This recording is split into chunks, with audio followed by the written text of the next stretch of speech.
Tanjabala Pandhawa Buyuk gumulung mangusiring musuring Sata Kurawa Kambah kongkeh seru katiteh larut kerut katut para ratu yang para bupati melu kapilayu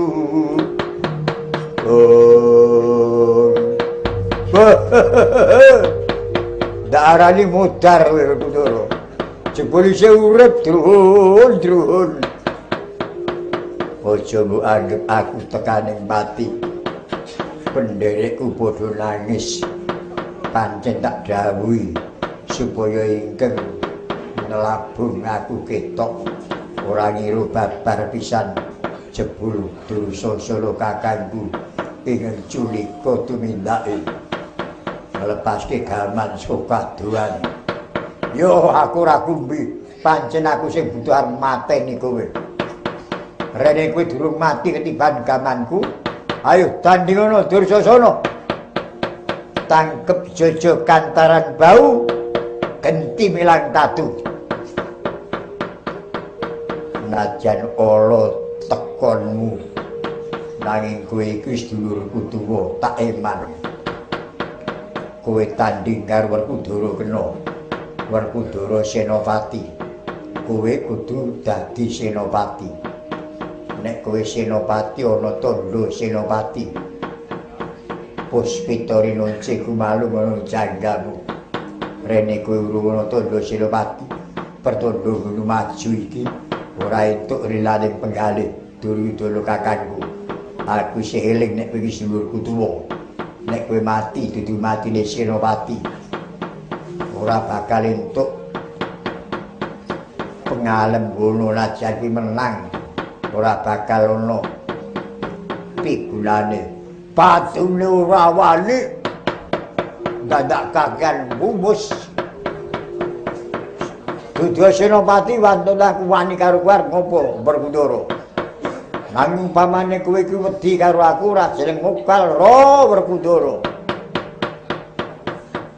mergo kowe iki arep gagah gedhe kothong tanpa isi beda Dursasana sugih jimat kemat aji jaya sakarmu ngomong mesti rawani to kowe mergo kowe iki pancen jireh reh ora mokal kowe anake Pandu nanging cangkem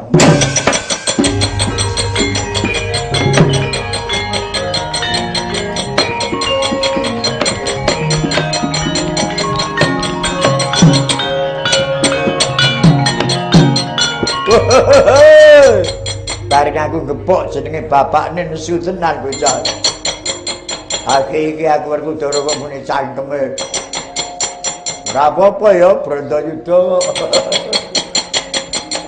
ayo nek pancen ora kena eman kowe ngejak opo tak ladeni Leno prayitna Pak gedeng sirahmu aja tinggal blayu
Werkudara saya suwi saya mundhak rasane.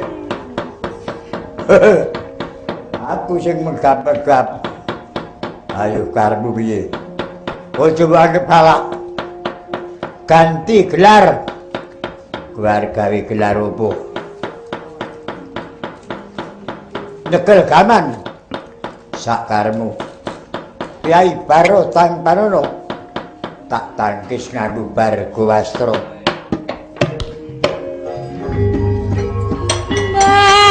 Dondong mak kira sore katang ranyak nyambut gawe arep sirat kira siamas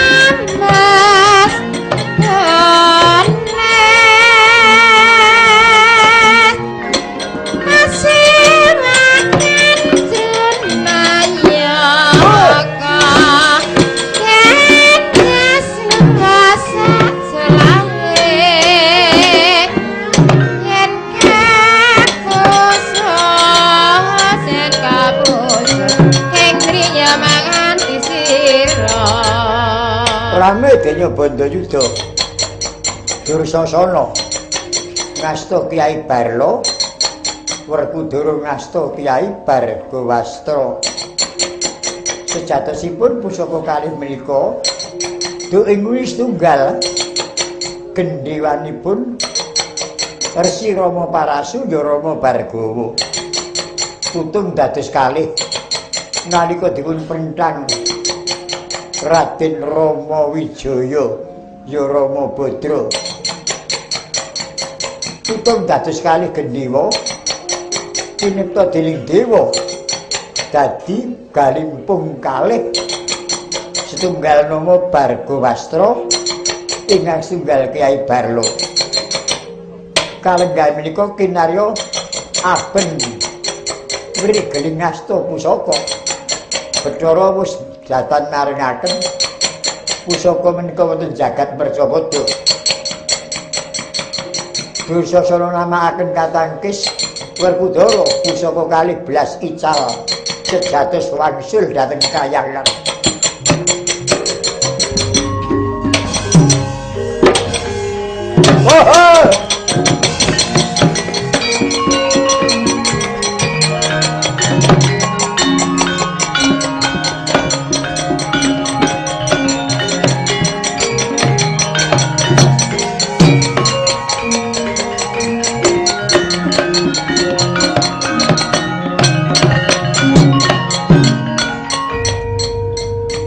Barlo ilang, Werkudara ilang tanganku. Yen ngono keparingi Bathara pancen wis ora diparingke dadi gamanmu utawa gamanku. Karepmu piye? Ayo ganti gelar. Adu keprigelane Pacakara kowe karo aku wis tutup. Saiki balapan mlayu. Wiwit saka desa Kasugihan tekan Kali Cengceng Guling. Nglumpati Kali Cengceng Guling. Lah opo kowe ora ngerti yen Werkudara iku banter playune. Rak durung karo Dursasana. Nek balapan karo Dursasana, mongso menango. Disi ana mlayu, tak tututi. Mongso bisa nututi aku kowe. Uyal.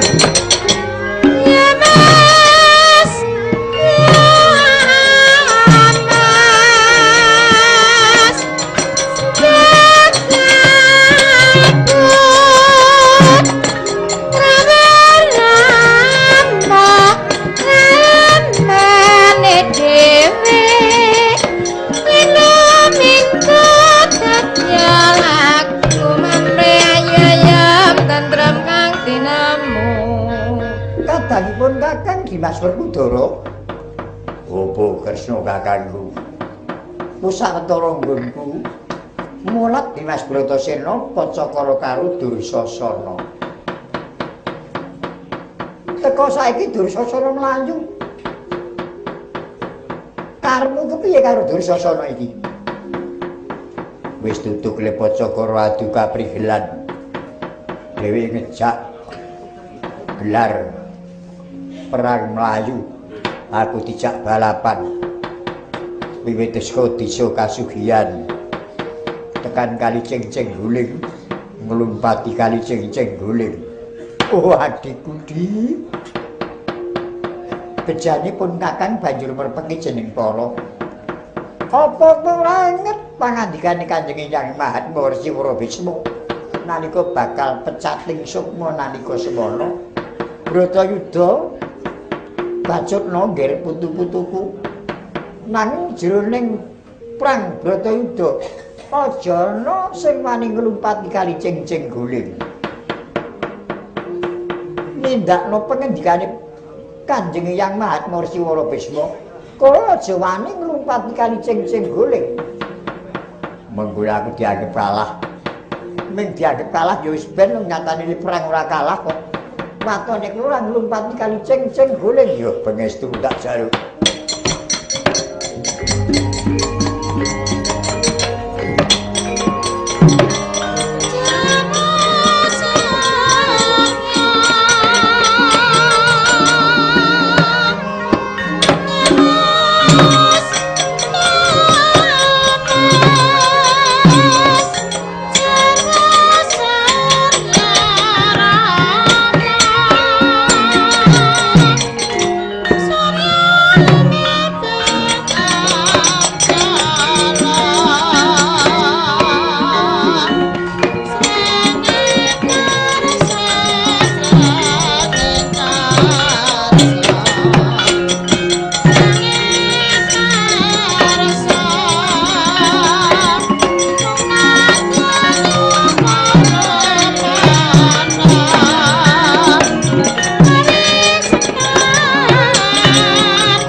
Lumpat Kali Cengceng Guling Werkudara.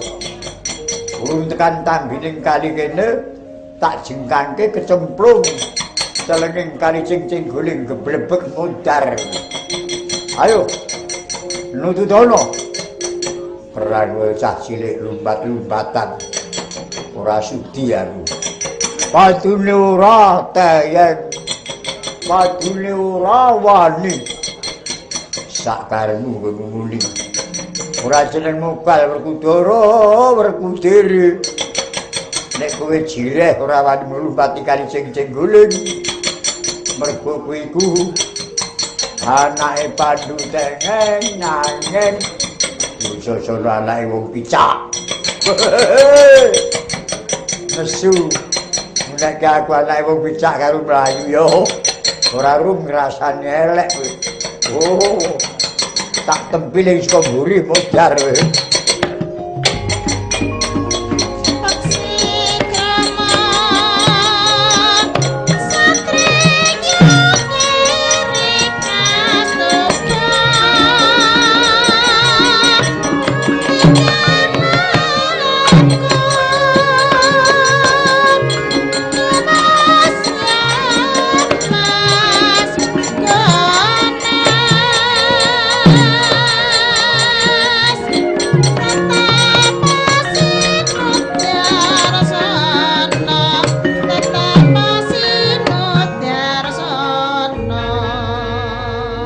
Punika warnanipun sukmanipun Ki Tarka tuwin Ki Sarka.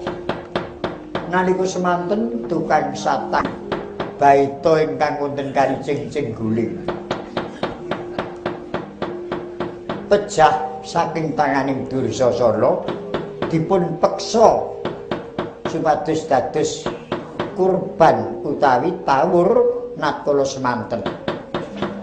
Yitmanipun datan sowan mirsani Hyang Widiwasa nanging teksih wonten jagat Mercapada dereng trimah bilih mboten males Hyang Dursasana.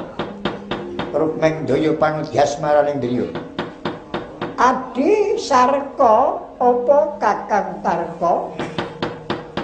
Kalenggan iki titi mangsa kowe karo aku. Males nudi tuwuh. Kowe karo aku tekaning pati mergo dijiat karo Dursasana. Nalika semana ragamu dienggo gawe tawur, dienggo gawe kurban supaya Bratayuda Kurawa menang. Nanging aku ora trima, jerone aku dadi tukang satang. Penguripanku ora tau diurus karo Kurawa, tekaning ndata kok dadi aku dipeksa kudu aku dadi kurban. Mula aku ora perlu sowan Sarimbang Widiwasa dhisik nek durung gawe cilakan Dursasana. Iki Dursasana perang karo Werkudara nglumpati kali ceng-ceng guling. Yo karemu rene kowe karo aku. Sukma dheweke ora ngerti kowe karo aku. Dursasana iku pengapesane anggere rambuté kena dijambak. Entek daya kekuatane. Bisane dijambak. Tomponge mengko tak bukake. Ning luwih dhisik nek arep mlumpat sikile jegal. Blesekno nglendhut. Tomponge mengko tak bukake ben rikmane gampang dijambak Werkudara. Oh iya, yen mengko aku manut, aku tak ndelik ana nggon lendhut. Ya sing ati-ati ya, Dik.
Dursasana kabujung dening Raden Werkudara.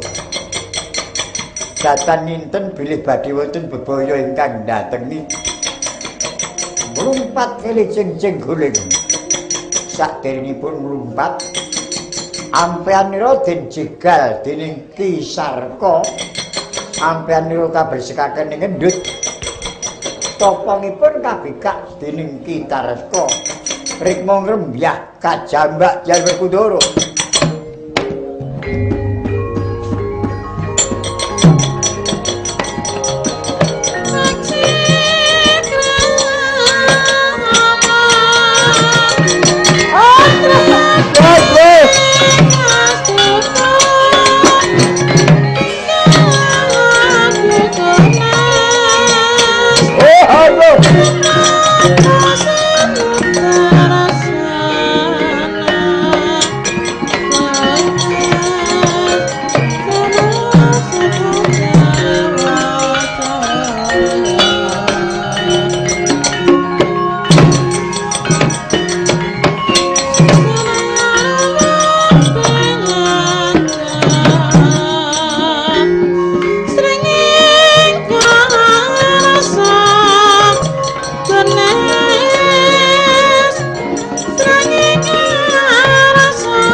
Rembuning tiasne guntingken lir sudama surem tanpa dal awit kalingan lampahe Mega mendungan ayung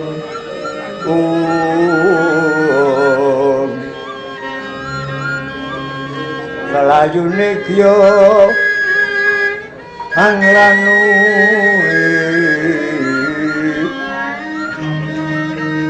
kekesan bat praloyo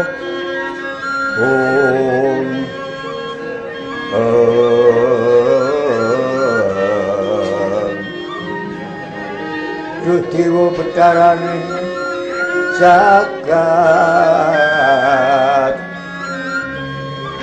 Rio Praten Antoko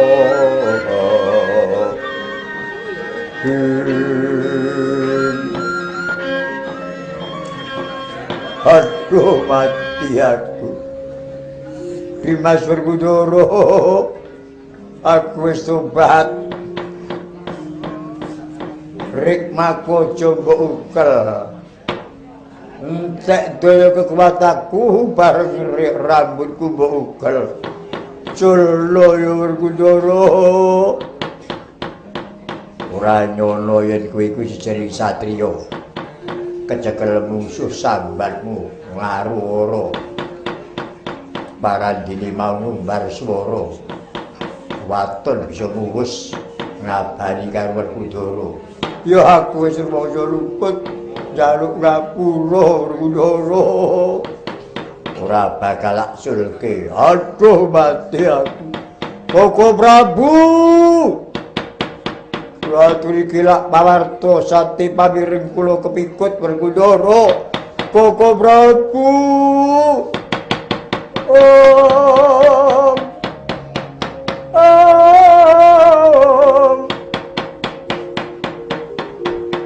Tinang karang abang nagih utang pati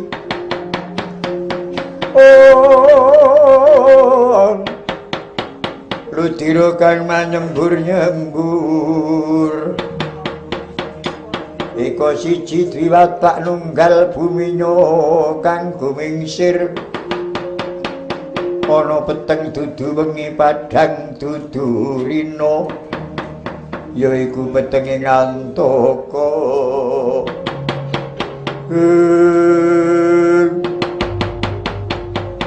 kacarita Raden Dursasana denya bengok kapireng saking pakuwon Sewuntana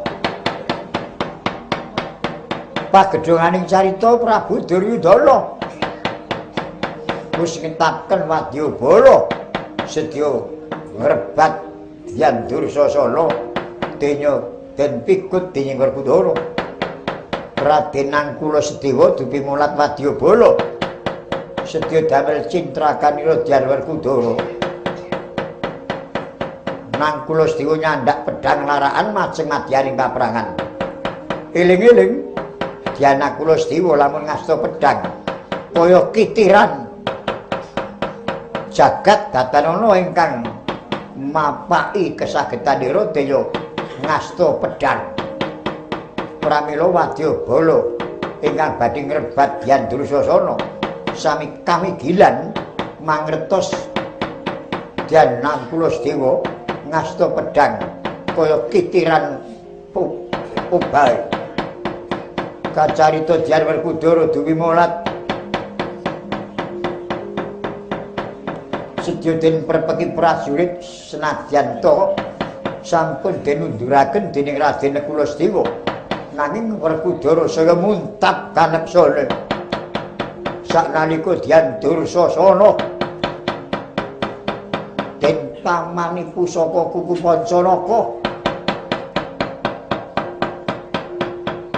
ketangan kuku Pancanaka jajane Dursasana bengok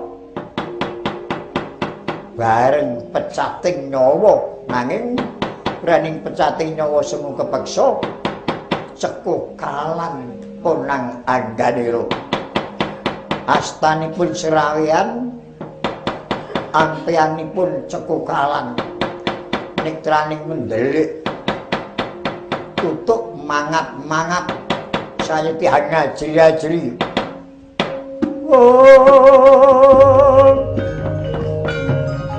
Om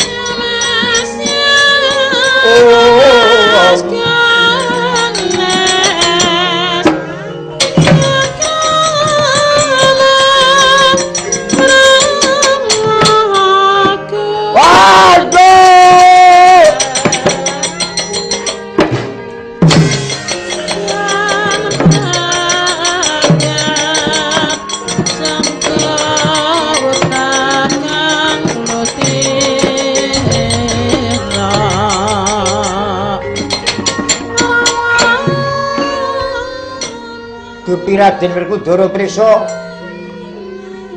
astanipun Dyang Dursasana jepaplangan ampianipun cekukalan saya seru dukanira awit saking wuru ing ayuda sumembur ludiranira saking tatuning kuku pangraosipun pindha pancuran tirta ingkang langkung bening den unjuk dening Dyang Bratasena ludira ingkang mancur saking tatuning kuku Pancaraka sigra den sempal-sempal kuwandhane Dyang Dursasana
Raden Dursasana ampeanipun dipun sempal-sempal bau dipun sempal-sempal isining waduk den udal-udal kantun mestaka den deplok mawi Gada Lukita Sari sirnanipun Raden Dursasana pawarta dumugi pakuwon Randuwatangan Kacarita Dewi Wara Drupadi tupi midhangit pawarta bilih Dyang Dursasana sirna mergalayu sigra merpeki Dyang Bratasena sarwi harawat waspa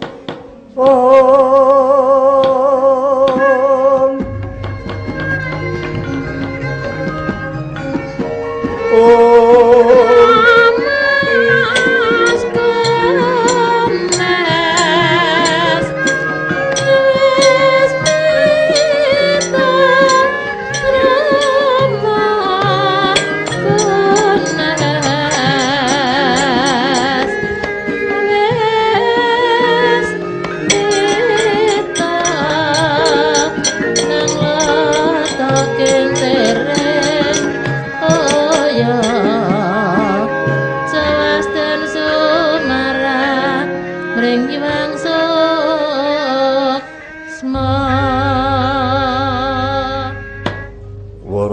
Durmawati Mbak Ayuku.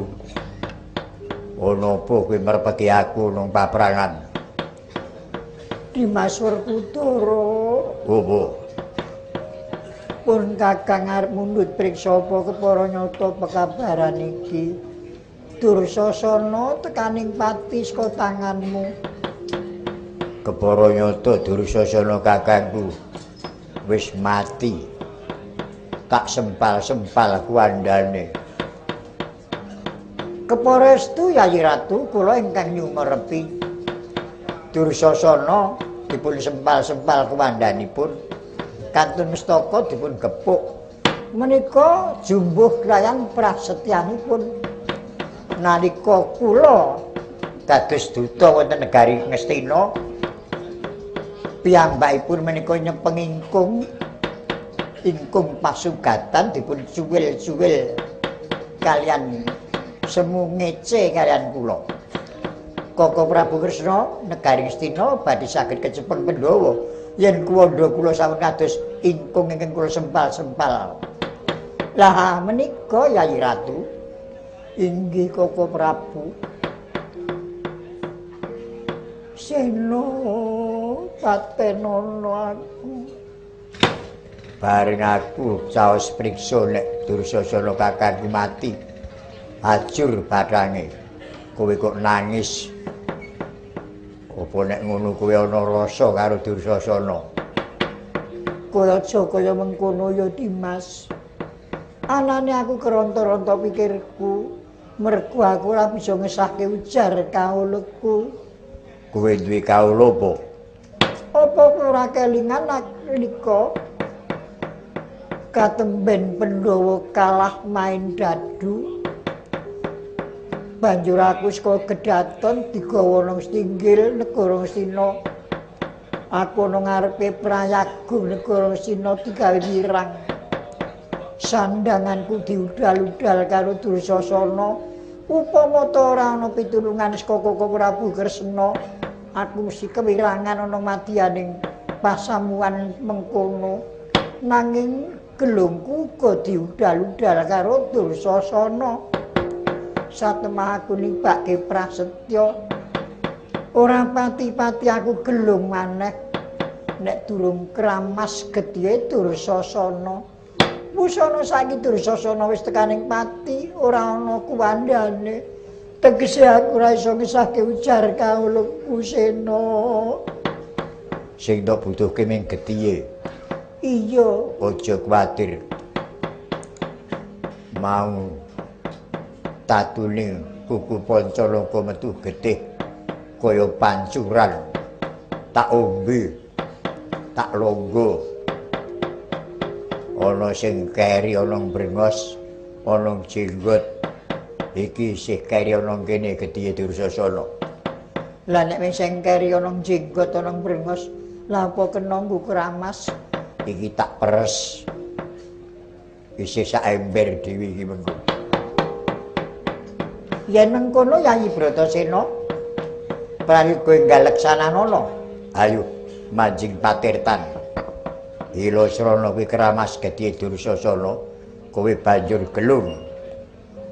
Sang saya dalara rasa biur kang lintang kumedhap. Titi sonya tengah wengi lumrang gandaning puspita.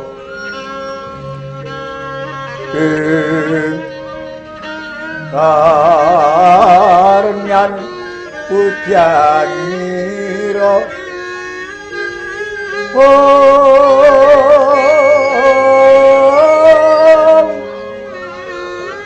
sang Wijawa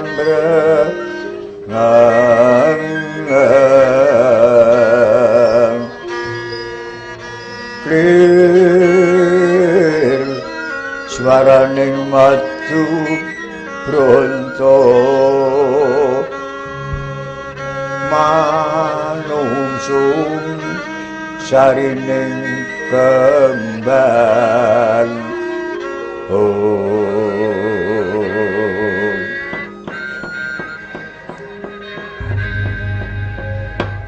Diayu Wara Durpati mancing patirtan Ing mriku sampun sumekta Tirta Wening, Tirta Hermawar.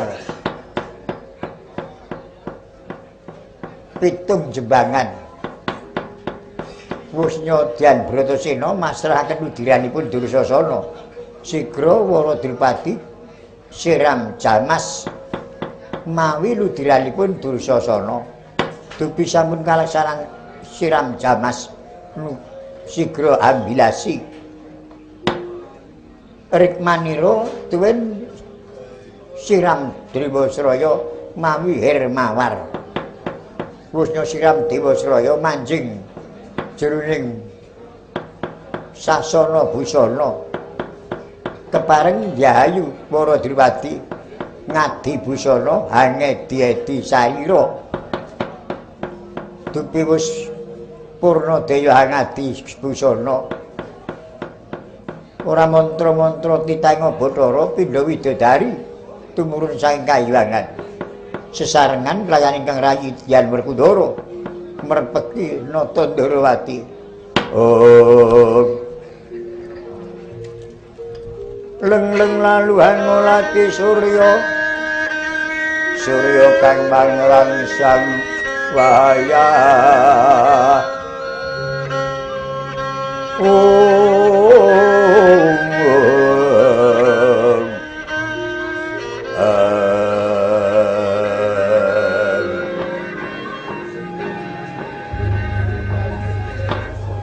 Koko Prabu Bathara Kresna kula yayi pangestunipun Koko Prabu sampun kasembadan sedya kula siram jamas lutiranipun Dursasana lajeng kula siram Dewasraya Jagat Dewa Bathara Yayi Ratu dupi sampun ngadi busana angedi-edi sarira.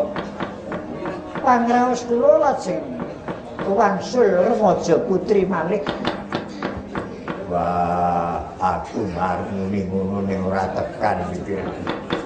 Kowe aja sengalem nek mbayani. Yayi, kasembadaning sedya panjenengan anggenipun siram jamas. Prayogi dipun unjukaken ngersanipun Kanjeng Hyang Prabu Matswapati. Kaliyan Yayi Prabu Puntadewa ingkang Surya Pantara Ratri mboten bisa. Yen mekaten monggo Koko Prabu. Ayo Dimas Bratasena. Ana pakaryan kang kudu dilakoni iki mengko. Nanging kowe kudu ngadhep Hyang Prabu Matswapati Kresna Kakang Duya.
Kayon kayu kang purwa sejati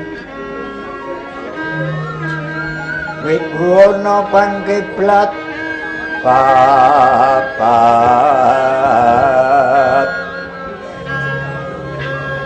Godhonge mega rumembe Apratapa kekuwung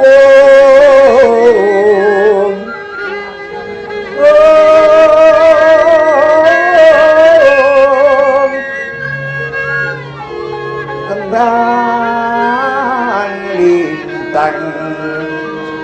sloka langit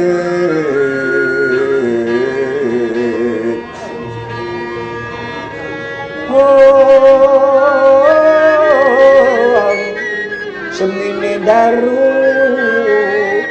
kilat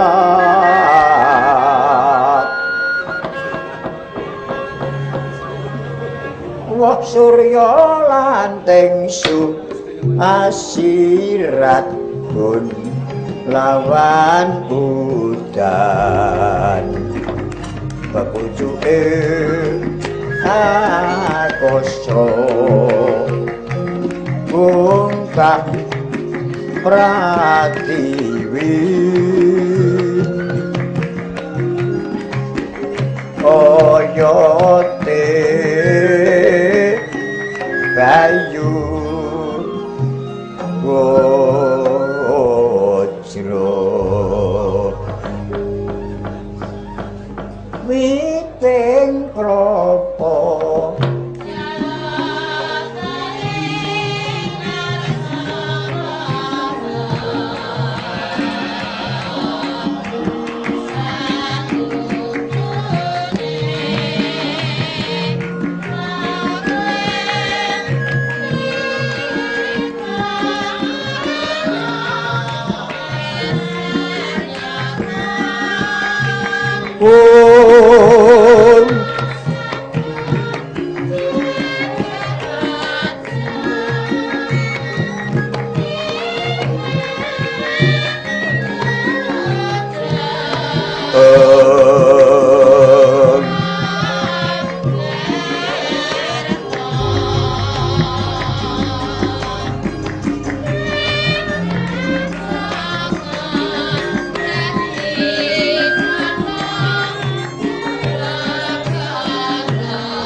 Yan Werkudara ndereken Dewi Waradupati miwah nata Dwarawati Prabu Kresna.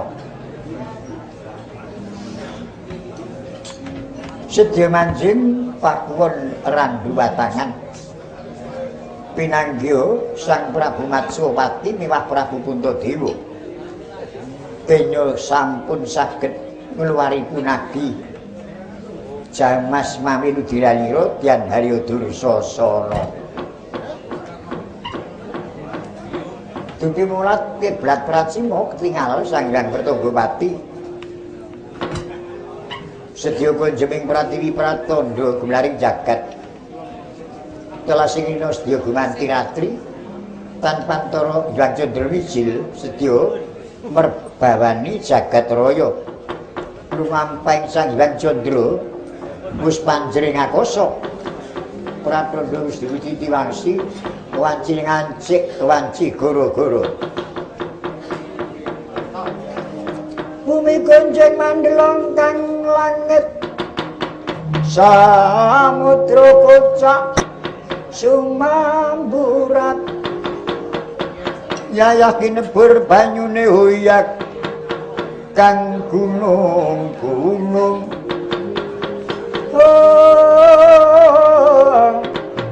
lemah bengkak mametu geni katempuk bayu bojro ngakasa jumegro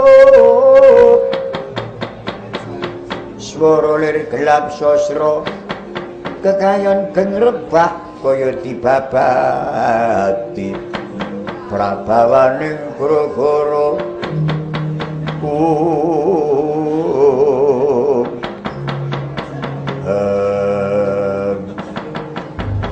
saya banter suming gara-gara sumundul kaya Kanjeng Gring Salaka kacarita Sanghyang Jagat Giriwati yo maksud manisi tirta panjuta nirmala katetesaken jagat ingkang katempuh suming gara-gara saknanika sirep punang gara-gara sireping gara-gara blari jagat tata tentrem gemah aripah loh jinawi